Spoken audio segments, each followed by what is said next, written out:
Hello, അമ്മ മനസ്സിൻ്റെ പുതിയൊരു എപ്പിസോഡിലേക്ക് എല്ലാവർക്കും സ്വാഗതം. ചാനൽ ആദ്യമായിട്ട് കാണുന്നവരാണെങ്കിൽ ഒന്ന് സബ്സ്ക്രൈബ് ചെയ്തിട്ട് ലൈക്ക് ചെയ്യണേ. അപ്പോൾ മേഘയാണെങ്കിൽ മുത്തശ്ശിക്ക് മനോഹരനും സിദ്ധാർത്ഥ അവളെ കൂട്ടിക്കൊണ്ടുവന്ന വീഡിയോസൊക്കെ കാണിച്ചു കൊടുക്കുന്നുണ്ട്. പക്ഷേ മുത്തശ്ശി പറയുന്നത് വെച്ച് കഴിഞ്ഞാൽ കുട്ടിക്കാലം തൊട്ട് സിദ്ധുവും മേഘയും ഒന്നിച്ച് വളർന്നവരാണ്. അപ്പോൾ മേഘയ്ക്ക് ബോധമില്ലാന്ന് അറിഞ്ഞപ്പോൾ സിദ്ധാർത്ഥ അവളെ എടുത്ത് കൂട്ടിക്കൊണ്ട് വന്നേ ഉള്ളൂ. അത് ഇത്ര വലിയ തെറ്റെന്താണ്? അപ്പോൾ ഇവർ രണ്ടുപേരും വീട്ടിലില്ലാന്ന് അറിഞ്ഞപ്പോൾ സിദ്ധാർത്ഥ അവളോട് മോശമായി പെരുമാറിയെന്നാണ് മേഘ പറയുന്നത്. നീ പറഞ്ഞതുപോലെ ആയിരിക്കില്ല, സിദ്ധാർത്ഥ നിന്നോട് അങ്ങനെ പെരുമാറില്ല. മുത്തശ്ശി വീണ്ടും അവളോട് പറഞ്ഞു കൊടുക്കുകയാണ്. അപ്പോൾ ഞാൻ പറഞ്ഞത് കള്ളമാണെന്നാണോ മുത്തശ്ശി പറയുന്നത്? സിദ്ധാർത്ഥ് എൻ്റെ കൂടെ ഇടപഴകിയ ആ ഒരു ദിവസവും എൻ്റെ വയറ്റിലുള്ള കരുവിൻ്റെ ആ ഒരു വളർച്ചയും നോക്കിക്കഴിഞ്ഞാൽ ഇത് തന്നെയാണ് ശരി. മേഘ തീർത്ത് പറഞ്ഞപ്പോഴേക്കും മുത്തശ്ശി ആകെ ഒന്നും പറയാനാവാത്ത അവസ്ഥയിലായി. എനിക്ക് ഉറപ്പാണ് സിദ്ധു തന്നെയാണ് എൻ്റെ വയറ്റിലുള്ള കുഞ്ഞിൻ്റെ ഉത്തരവാദി. മേഘ അതിൽ തന്നെ ഉറച്ചു നിൽക്കുകയാണ്. ഇനി എന്താ പറയേണ്ടതെന്ന് അറിയാതെ നിൽക്കുകയാണ് മുത്തശ്ശിയും മനോഹരനും. അപ്പോൾ മുത്തശ്ശി ചോദിക്കുന്നുണ്ട്, അപ്പോൾ നിന്റെ ഗർഭത്തിൻ്റെ കാരണം മനീഷല്ലേ? സിദ്ധു ആണോ കാരണം? വീണ്ടും അത് തന്നെ ചോദിക്കുകയാണ് മുത്തശ്ശി. അതേ, സിദ്ധു തന്നെയാണ് കാരണം. മനീഷ് എൻ്റെ ഗർഭത്തിന് ഉത്തരവാദിയായിരിക്കാനുള്ള ഒരവസരവും ഇല്ല. എന്തുകൊണ്ടെന്നാൽ ഈ ഒരു കാര്യം നടക്കുന്നതിന് 1 മാസം മുൻപ് മനീഷ് UK പോയിട്ടുണ്ട്. അതുകൂടെ കേട്ടപ്പോഴേക്കും മുത്തശ്ശിക്കും മനോഹരനും ഒന്നും പറയാൻ പറ്റുന്നില്ല. കാരണം ഒരു തരത്തിലും മനീഷല്ല ഉത്തരവാദി എന്നുള്ളത് തീർത്തും ബോധ്യമായി കഴിഞ്ഞു. മേഘ, നീ പറയുന്നത് എനിക്ക് വിശ്വസിക്കാൻ പറ്റുന്നില്ല. മുത്തശ്ശി വീണ്ടും പറയാണ്, ഇതുപോലെ ഇത്രയും തരംതാണ് സിദ്ധു പെരുമാറുന്നുള്ളത് എനിക്ക് ചിന്തിക്കാൻ പോലും പറ്റുന്നില്ല. നീ ഒന്നുകൂടി നന്നായിട്ട് ആലോചിച്ച് നോക്കൂ. സിദ്ധു മറ്റുള്ള ആണുങ്ങളെപ്പോലെ മോശമായിട്ട് പെരുമാറുന്ന ഒരുത്തനല്ല. അവൻ വളരെയധികം നല്ലൊരു വ്യക്തിയാണ്. മറ്റുള്ള ഏതെങ്കിലും ആണിനെ കുറിച്ചാണ് നീ പറഞ്ഞതെങ്കിൽ ഞാൻ വേണമെങ്കിൽ സംശയിക്കാം. പക്ഷേ നീ സിദ്ധുവിനെ കുറിച്ച് പറയുന്നത് കാരണം എനിക്കിത് വിശ്വസിക്കാൻ പറ്റുന്നില്ല. മുത്തശ്ശി വീണ്ടും മേഘയോട് പറയാണ്. അപ്പോൾ നിങ്ങൾ എന്നെ വിശ്വസിക്കുന്നില്ലേ മുത്തശ്ശി? മേഘ വീണ്ടും ആവർത്തിക്കുകയാണ്. ഇല്ല മേഘ, നീ ഒന്നുകൂടി ആലോചിച്ചു നോക്കൂ. അല്ലാതെ ഒരാളോടുള്ള ദേഷ്യത്തിൻ്റെ മേലിൽ വെറുതെ ഒരു കാരണവുമില്ലാതെ അയാൾക്ക് മേലൊരു തെറ്റ് നമ്മൾ ചാർത്തി കൊടുക്കാൻ പാടില്ല മേഘ. എന്തുകൊണ്ടെന്നാ ഇത് നിന്റെ ജീവിത പ്രശ്നമാണ്. എൻ്റെ ജീവിതം നശിപ്പിച്ചിട്ട് അവൻ ചന്ദ്രികയുടെ കൂടെ ചേർന്ന് ജീവിക്കാമെന്നാണോ കരുതുന്നത്? സിദ്ധു എന്നോടുള്ള സ്നേഹത്തോടു കൂടി തൊട്ടതാണോ അതോ എന്നെ നാണം കെടുത്താൻ വേണ്ടി തൊട്ടതാണോ എന്ന് എനിക്കറിയില്ല. പക്ഷേ സിദ്ധു എന്നെ തൊട്ടു എന്നുള്ളത് സത്യം തന്നെയാണ്. ഞാൻ അവൻ്റെ കൂടെ ചേർന്ന് ജീവിക്കണമെന്ന് കരുതിയിട്ടായിരിക്കില്ല അവൻ ഇങ്ങനെ ചെയ്തിട്ടുണ്ടാവുക.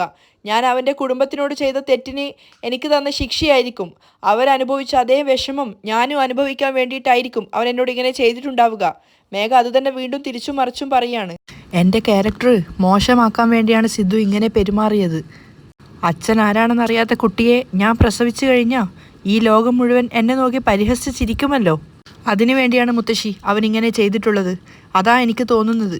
മേഘ പറയുന്നത് കേട്ടപ്പോൾ മുത്തശ്ശിക്കും മനോഹരനും എന്താ അവളോട് തിരിച്ചു പറയേണ്ടതെന്ന് അറിയില്ല. കാരണം മേഘ തന്നെ വലിയൊരു കഥ മെനഞ്ഞ് ഉണ്ടാക്കുന്നത് പോലെയാണ് അവർക്ക് തോന്നുന്നത്. അവളെ എങ്ങനെയാണ് തിരുത്തുക എന്ന് പോലും അവർക്ക് മനസ്സിലാവുന്നില്ല. അപ്പോൾ മേഘ പറയുന്നുണ്ട്, അവനെ ഞാൻ വെറുതെ വിടില്ല മുത്തശ്ശി. മേഘ, എന്തൊക്കെയാ നീ പറയുന്നത്? നീ പറയുന്നത് കേട്ടാൽ വല്ലാതെ പേടിയാവുന്നു. നീ പറയുന്നത് ഉള്ളതാണോ ഇല്ലയോ എന്ന് ഒന്നുകൂടി ആലോചിച്ച് നോക്കി പറ മേഘ. മുത്തശ്ശിക്ക് മേഘ പറയുന്നത് തീർത്തും വിശ്വസിക്കാനാവുന്നേ ഉണ്ടായിരുന്നില്ല. അപ്പം മേഘ ചോദിക്കുന്നുണ്ട്, മുത്തശ്ശി ഇത്രയൊക്കെ സംസാരിച്ചിട്ടും ഞാൻ പറയുന്നത് നിങ്ങൾക്ക് വിശ്വാസമാവുന്നില്ലേ? എൻ്റെ വയറ്റിൽ വളരുന്ന കുഞ്ഞിൻ്റെ അച്ഛൻ സിദ്ധാർത്ഥാണെന്ന് ഞാൻ സമയമാവുമ്പോൾ സയൻറ്റിഫിക്കായിട്ട് നിങ്ങൾക്ക് എല്ലാവർക്കും ബോധ്യപ്പെടുത്തി തരും. അത് പറഞ്ഞു കഴിഞ്ഞതും മേഘ വൊമിറ്റിങ് വന്നത് കാരണം വേഗം പുറത്തേക്ക് പോവുകയാണ്. അപ്പോൾ മുത്തശ്ശിയോട് മനോഹരൻ ചോദിക്കുന്നുണ്ട്, എന്താ ചേച്ചി മേഘ ഇങ്ങനെയൊക്കെ പറഞ്ഞിട്ട് പോകുന്നത്? ഇനി മേഘയുടെ വയറ്റിൽ വളരുന്ന കുഞ്ഞിൻ്റെ അച്ഛൻ സിദ്ധാർത്ഥ തന്നെയാണോ? ഏയ്, ഒരിക്കലും ആവില്ലടാ. സിദ്ധാർത്ഥിൻ്റെയും ചന്ദ്രികയുടെയും കല്യാണം മുടക്കാൻ വേണ്ടി ഇവളെ ഇങ്ങനെ ഒരു നാടകം കളിക്കുന്നതായിരിക്കും. കാരണം മേഘ ചെയ്യുന്നതൊക്കെ ഇങ്ങനെയുള്ളത് കാര്യങ്ങളായതുകൊണ്ട് മുത്തശ്ശിക്ക് ഇപ്പോൾ അവളെ തീർത്തും വിശ്വാസമില്ലായിരുന്നു. മേഘ പറയുന്നതും സിദ്ധുവിനെക്കുറിച്ച് പറഞ്ഞതൊന്നും മുത്തശ്ശി ഒട്ടും വിശ്വസിച്ചിട്ടുണ്ടായിരുന്നില്ല. ചേച്ചി, ഇനി എന്തൊക്കെയാണ് പ്രശ്നങ്ങൾ വരാൻ പോകുന്നതെന്ന് അറിയില്ലല്ലോ. മനോഹരനും പേടിയാവുകയാണ്. ആ സമയത്ത് ചന്ദ്രികയുടെയും സിദ്ധാർത്ഥിൻ്റെയും അടിപൊളി ഡാൻസ് കഴിഞ്ഞിട്ടുണ്ടായിരുന്നു. കൂടെ ആരതിയും ആകാശും ഡാൻസ് കളിച്ചിട്ടുണ്ട്. ഡാൻസ് കഴിഞ്ഞപ്പോൾ എല്ലാവരും ക്ലാപ്പ് ചെയ്യുകയാണ്. അപ്പോൾ മഹേന്ദ്രനാണെങ്കിൽ പാട്ട് പാടിയ കുട്ടികളോട് അവർ അഭിനന്ദനം അറിയിക്കുകയാണ്. അതുപോലെ സിദ്ധുവിനോടും ചന്ദ്രികയോടും ഡാൻസ് നന്നായിട്ടുണ്ടെന്ന് പറഞ്ഞ് അവരെയും പുകഴ്ത്തുന്നുണ്ട്. അപ്പോഴാണ് മുത്തശ്ശൻ പറയുന്നത്, പണ്ട് കാലത്ത് പെണ്ണൊക്കെ കാണാൻ പോയി കഴിഞ്ഞാൽ പെണ്ണിനോട് നടക്കാനും അതുപോലെ സംസാരിക്കാനും ഒക്കെ പറയും. എന്തുകൊണ്ടാണെന്ന് വെച്ചാൽ പെണ്ണിന് മുടന്തുണ്ടോ അതോ സംസാരത്തിൽ വിക്കുണ്ടോ എന്നൊക്കെ അറിയാൻ വേണ്ടിയിട്ടാണ്. അത് കേട്ടപ്പോൾ ആകാശം ആരതിയും പൊട്ടിച്ചിരിക്കുകയാണ്. അപ്പോൾ ചന്ദ്രിക സിദ്ധുവാണെങ്കിൽ പരസ്പരം നോക്കുന്നുണ്ട്. അപ്പോൾ അദ്ദേഹം പറയുന്നുണ്ട്, എന്തുകൊണ്ടാണ് ഇങ്ങനെയൊക്കെ ചെയ്യുന്നതെന്ന് വെച്ച് കഴിഞ്ഞാൽ പെൺകുട്ടികളുടെ ഉള്ളിലുള്ള കഴിവിനെ പുറത്തെടുക്കാൻ വേണ്ടിയാണ് ഈ ഡാൻസൊക്കെ കളിപ്പിക്കുന്നുണ്ടായിരുന്നത്. എന്നാൽ ഈ കാലത്തിൽ ഇതൊന്നും ഇല്ലാതെയായിപ്പോയി. ഇതൊക്കെ നിങ്ങൾക്ക് മനസ്സിലാക്കി തരാൻ വേണ്ടിയാണ് പയ്യനോടും പെണ്ണിനോടും ഞാൻ ഇതൊക്കെ ചെയ്യാൻ പറഞ്ഞത്. ഇതുപോലെ ജീവിത അവസാനം വരെ ആണും പെണ്ണും തമ്മിൽ എപ്പോഴും സമമായിട്ടുണ്ടാവണം. ഭാര്യയുടെയും ഭർത്താവിൻ്റെ ഇടയിൽ നാണമോ മറയോ അല്ല പരസ്പരം പറയാതിരിക്കുന്ന കാര്യങ്ങളോ വിശ്വാസവഞ്ചനയോ അങ്ങനെ ഒന്നും ഉണ്ടാവാൻ പാടില്ല. നിങ്ങൾ രണ്ടുപേരും എന്ത് തീരുമാനമെടുത്താലും അത് നിങ്ങളുടെ രണ്ടുപേരുടെയും പൂർണ്ണ സമ്മതത്തോടെ ആയിരിക്കണം. ജീവിതാവസാനം വരെ ഇതേ ഒത്തൊരുമയോടുകൂടി സന്തോഷത്തോടെ ജീവിക്കണം. അദ്ദേഹം പറഞ്ഞത് കേട്ടതും എല്ലാവരും ക്ലാപ്പ് ചെയ്യുകയാണ്. അപ്പോൾ മഹേന്ദ്രൻ പറയുന്നുണ്ട്, അച്ഛാ നമുക്ക് എല്ലാവർക്കും ചേർന്നിട്ട് ഒരു ഗ്രൂപ്പ് ഫോട്ടോ എടുക്കാം. ഫോട്ടോയോ? അത് കല്യാണ പെണ്ണും ചെക്കനും മാത്രമല്ലേ എടുക്കുള്ളൂ. ഫോട്ടോ അല്ലേ അച്ഛാ, വാ എല്ലാവർക്കും ചേർന്ന് എടുക്കാം. സിദ്ധു ഫോട്ടോഗ്രാഫറെ വിളിക്ക്. സിദ്ധാർത്ഥ് ഫോട്ടോഗ്രാഫറെ വിളിക്കാൻ പോയിരിക്കുകയാണ്. ആ വീട്ടിൽ എല്ലാവരും സന്തോഷത്തോടെയാണുള്ളത്.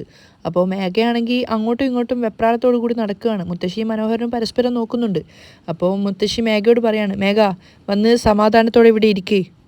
ഞങ്ങൾ തിരുപ്പതിയിൽ പോയ ആ ദിവസം എന്താ നടന്നതെന്ന് ഒന്ന് സമാധാനത്തോടെ ആലോചിച്ച് നോക്കൂ.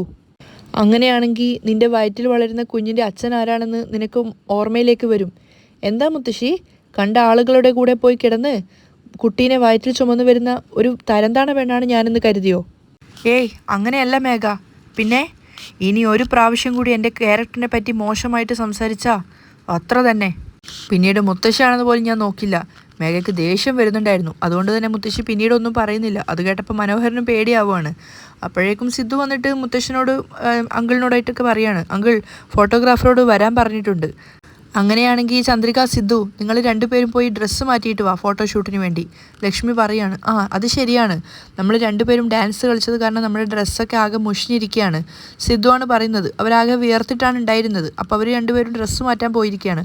ആ സമയത്ത് ആരതി ചന്ദ്രികയുടെ കൂട്ടുകാരോടായിട്ട് പറയുന്നുണ്ട്, അവർ രണ്ടുപേരും ഡ്രസ്സൊക്കെ മാറ്റി വരുമ്പോഴേക്കും നിങ്ങൾ ഞങ്ങൾക്ക് വേണ്ടിയിട്ടൊരു പാട്ട് പാടിത്തരാമോ?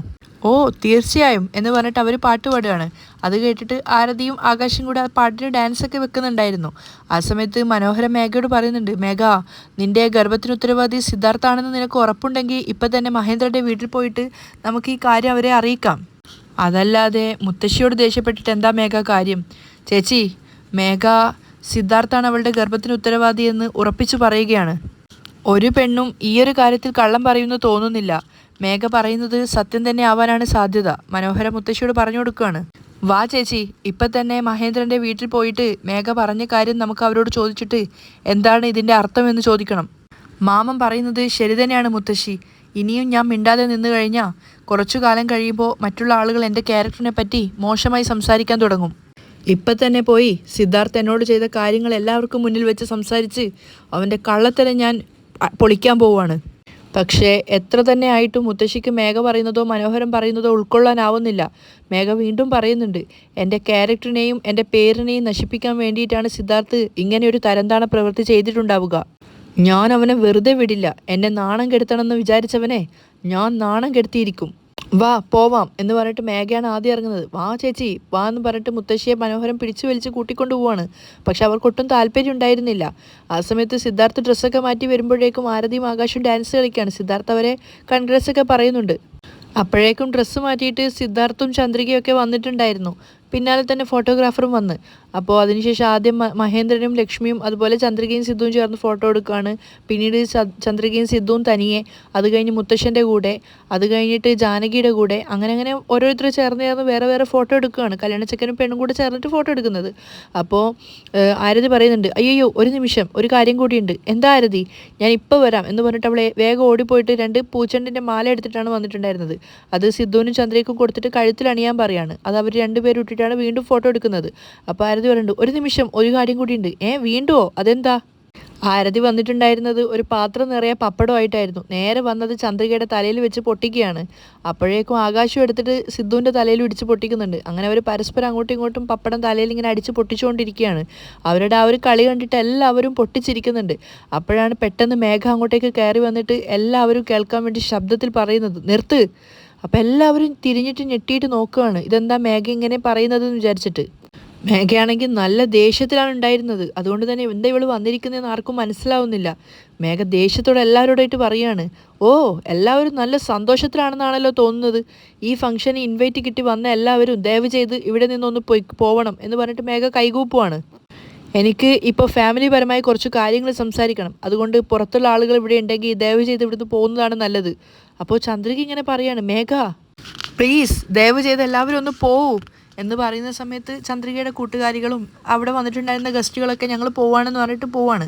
അത് കേട്ടപ്പോൾ അവർക്ക് ആകെ ചന്ദ്രികയ്ക്കും ബാക്കിയുള്ള ആൾക്കാർക്കൊക്കെ അതൊരു ഫീൽ ചെയ്യാണ്. കാരണം ക്ഷണിച്ച അതിഥികളെ പറഞ്ഞു വിടുകയാണല്ലോ. ആരതിക്ക് പക്ഷെ നല്ല ദേഷ്യം വന്നിട്ടുണ്ടായിരുന്നു. മേഘ, നീ നിന്റെ ഇഷ്ടത്തിന് വീട്ടിനകത്തേക്ക് കയറി വന്നിട്ട് ഞങ്ങൾ ഇൻവൈറ്റ് ചെയ്ത ഗസ്റ്റുകളോട് ഇറങ്ങിപ്പോവാൻ പറയാം, നീ ആരാണ്? എന്താ നിന്റെ വിചാരം? അപ്പം ആരതിയോട് മേഘ ദേഷ്യത്തോടെ പറയാണ്, കുറച്ചു നേരം നീ ഒന്ന് വായ് പൂട്ടി നിൽക്കാൻ പറ്റുമോ? ഞാൻ എൻ്റെ പ്രശ്നം സംസാരിക്കാനാണ് വന്നത്, അതിനിടെ കയറി സംസാരിക്കരുത്. മേഘ പറയുന്നത് കേട്ടപ്പോൾ ആരതി പേടിച്ചിട്ട് വായ്പൂട്ടി നിൽക്കുകയാണ്. അതുപോലെ ചന്ദ്രികയും സിദ്ധുവും ഒക്കെ എന്താ ഇവളെ ഇങ്ങനെ സംസാരിക്കുന്ന വിചാരിച്ച് നിൽക്കുന്നുണ്ട്.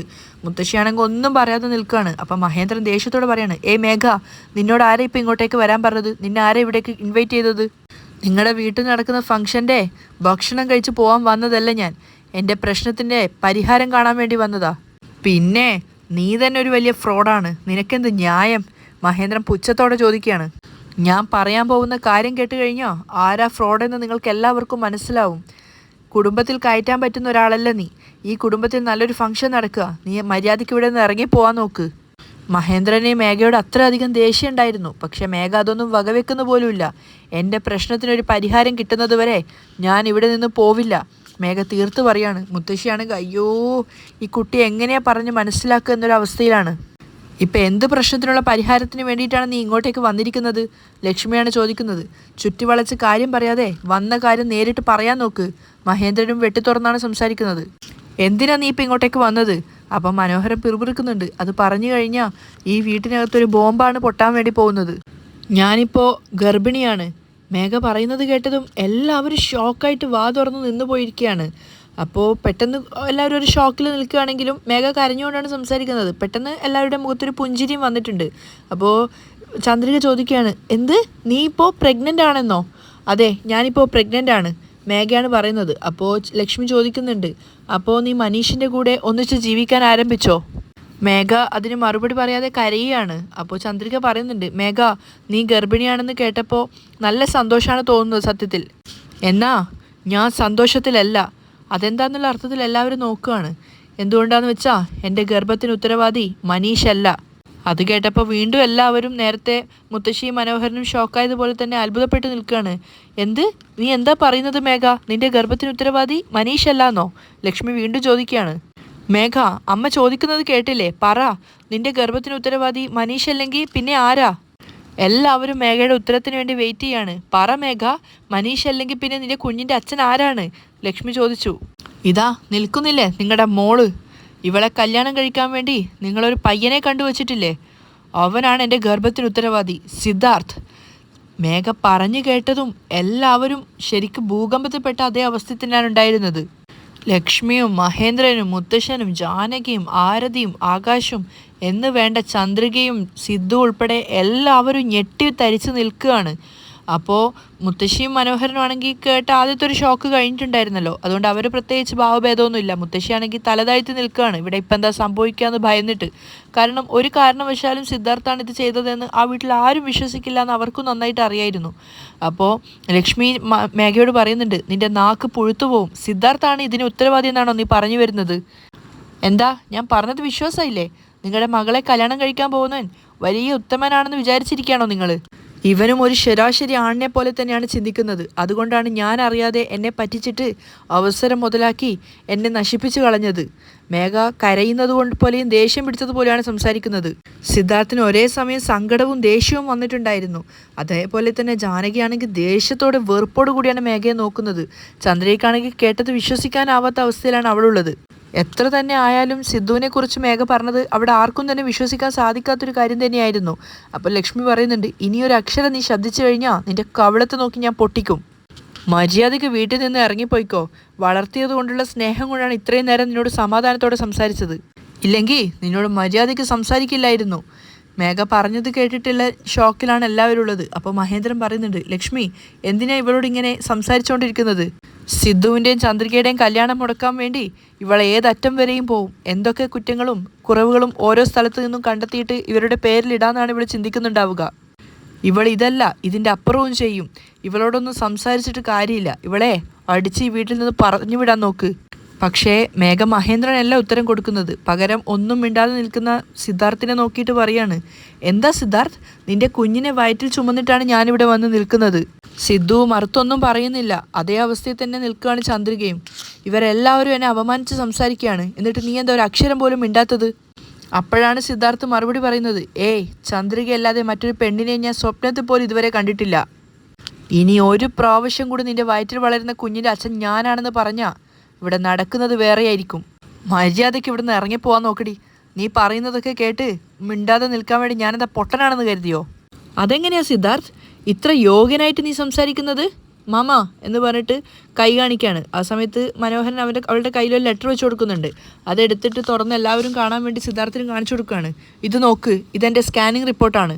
മേഘ പറഞ്ഞത് സത്യമാണെന്ന് ആ ഒരു സ്കാനിങ് റിപ്പോർട്ടിൽ ഉണ്ടായിരുന്നു. അപ്പോൾ മേഘ എല്ലാവരോടായിട്ട് പറയാണ്, 62 നാൾ ദിവസം പ്രായമുള്ള കുഞ്ഞ് എൻ്റെ വയറ്റിൽ വളരുന്നുണ്ട്.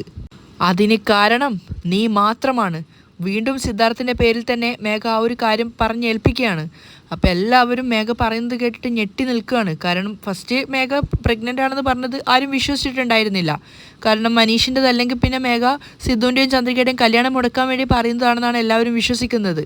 അപ്പോൾ തന്നെ മേഘ പറഞ്ഞതിന് ആരും കാര്യമായിട്ട് എടുത്തില്ല. പക്ഷേ മേഘ സ്കാനിങ് റിപ്പോർട്ടും കാണിച്ചു, കൃത്യമായിട്ട് അതിൻ്റെ തീയതി അടക്കം പറഞ്ഞു കൊടുക്കുവാണ്. മാത്രമല്ല വീണ്ടും വീണ്ടും ആവർത്തിച്ച് പറയാണ് സിദ്ധാർത്ഥ് തന്നെയാണ് അതിന് ഉത്തരവാദി എന്നുള്ളത്. അത് കേട്ടിട്ട് ഷോക്കായിട്ടാണ് എല്ലാവരും നിൽക്കുന്നത്. അവിടെയാണ് ഇന്നത്തെ എപ്പിസോഡ് വൈൻഡപ്പ് ചെയ്യുന്നത്.